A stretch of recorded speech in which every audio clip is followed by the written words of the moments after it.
Hello, my name is Devin Avery, and I am a program consultant with the Kentucky Department of Education in the Office of Assessment and Accountability. Today, we will be reviewing the back to school training for test security for the 2025 2026 school year. In this training, we will discuss the assessment regulations and updates, best practices, and caveat. Let's start with some assessment regulations and updates. Annual interactive training is required for every individual involved in any component of state required and optional assessments used in accountability. These assessments include KSA, Kentucky Alternate Assessment Program, WIDA Access and WIDA Alternate Access, the College Admissions Exam, the CTE EOP CTE Industry Certification Exams, and Coyote, and others. Interactive training includes quiz based engagement to apply learned content, decision making scenarios, etc. Additionally, anyone providing accommodations to special populations shall be trained on the inclusion of special populations regulation 703 KAR 5:070. The Administration Code regulation was amended through the legislative process in August 2024. The bullet points on the next two slides are a simplified overview of the changes to the regulation that DACs and BACs should be aware of and implement. First, please make sure all assessment materials are stored in a double locked location, not just materials stored within classrooms. All assessment materials includes all state regulated assessments such as WIDA Access, KSA, AKSA, college entrance exams, and CTE exams. Site visits have revealed discrepancies in secure materials storage. Some examples include AKSA testing binders stored on classroom desks or bookshelves, seal codes left written on the board, and test tickets left laying on desks or placed in classroom trash cans. As part of test security, technical support staff assisting with assessment administration must follow the guidelines in the Administration Code regulation and sign a non disclosure agreement. Another new highlight surrounding test security addresses student use of the internet using test sessions while other students are still testing. School-wide use of the internet for instructional purposes is acceptable for students not participating in testing. Internet use should be appropriately minimized school-wide if needed to accommodate testing. Students are not permitted to stay beyond the student's normal school hours to finish an assessment. While there are schedule exceptions that can be in place depending on the assessment, thoughtful scheduling of sessions and consideration of extended time and other factors should alleviate the need for students to stay after school to finish an assessment that they started earlier that day. Continuing with test administration practices, language was added to the regulation to clarify and reinforce the requirement that test administrators must be physically present in the room. They may not leave until students have completed the session. Students should not be unattended for any length of time while actively testing. A change regarding test preparation and rewards states that monetary awards, such as cash or gift cards, may not be given as rewards for good faith effort during testing. DACs, please be aware that all potential testing violations must be reported as allegations to KDE for investigation, and many DACs have taken this approach already. There is no longer a list of non reportable incidents in the regulation. Violations may include giving a test out of order, not providing accommodations, giving the student the wrong testing ticket, failure to complete required training prior to testing, issues resulting from negligence or poor supervision, allowing student use of resources not specified in a test administration manual or individual student plan, etc. Updated training materials that reflect the 2024 legislative update can be found on the Assessment Regulations training page. The signature page for the Administration Code regulation has changed. It now includes the phrase, I have received and read a copy of the Administration Code. Please be sure you are using the most recent form. OAA will continue to offer 3-hour live online training sessions. Dates and the regulation link can be found on the Assessment Regulations training page. While the inclusion of special populations regulation itself has not changed since 2021, the training materials have been updated to better reflect current testing trends and needs. These can be found on the Assessment Regulations training page.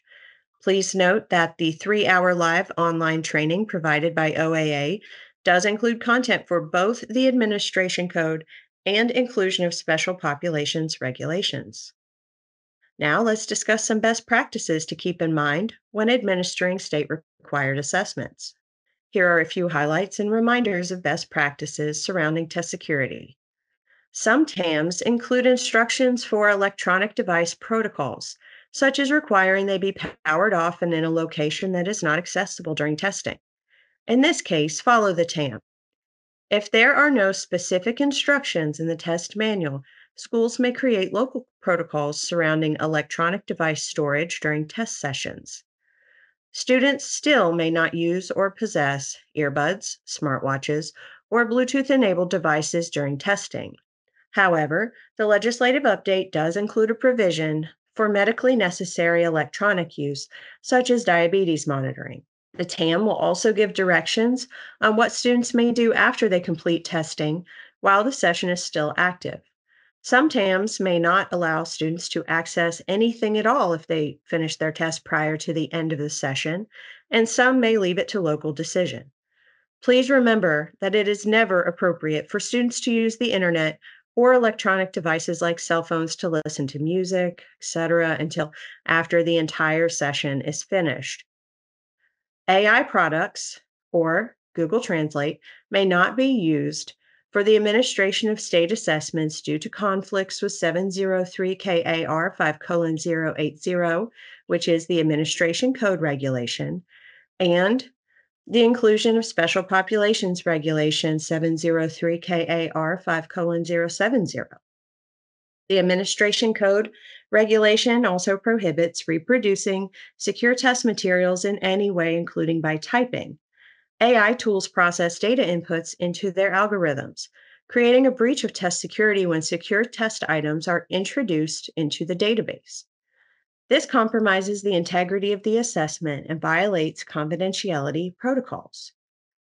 State required assessments may not be administered remotely. The online factor of an assessment refers to the testing platform, not the delivery mode.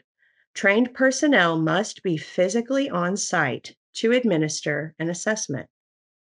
Each assessment shall be administered in the order in which they appear in the TAM.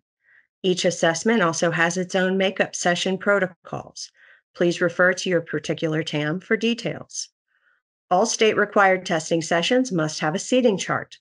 This seating chart should show the room layout and locations of teachers and students, even for small group or one-to-one testing. While staff are administering assessments, active monitoring means the staff is walking up and down the aisles of the room, staying visible.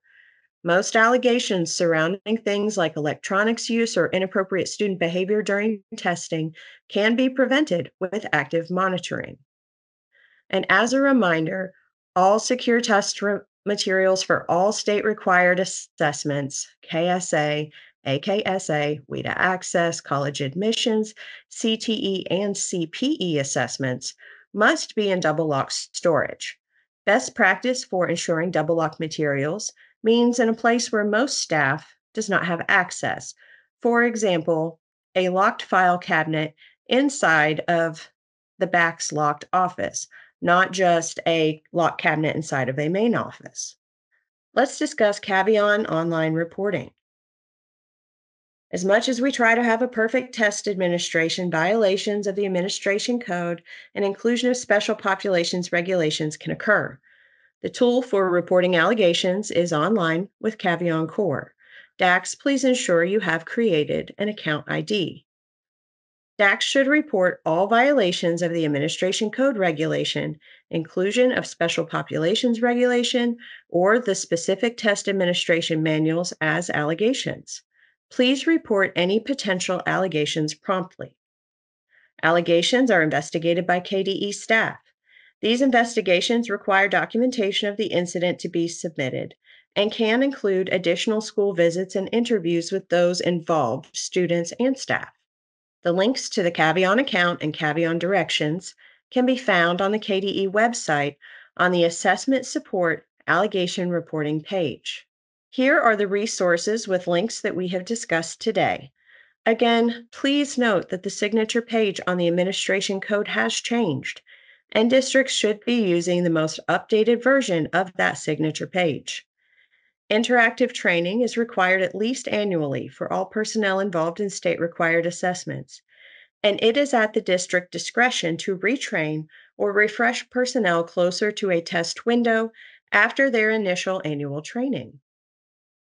This concludes the test security training. There are additional back-to-school trainings available for district staff. We encourage you to review those for more information. If you have any questions, please contact the Division of Assessment and Accountability Support at 502-564-4394 or email dacinfo@education.ky.gov.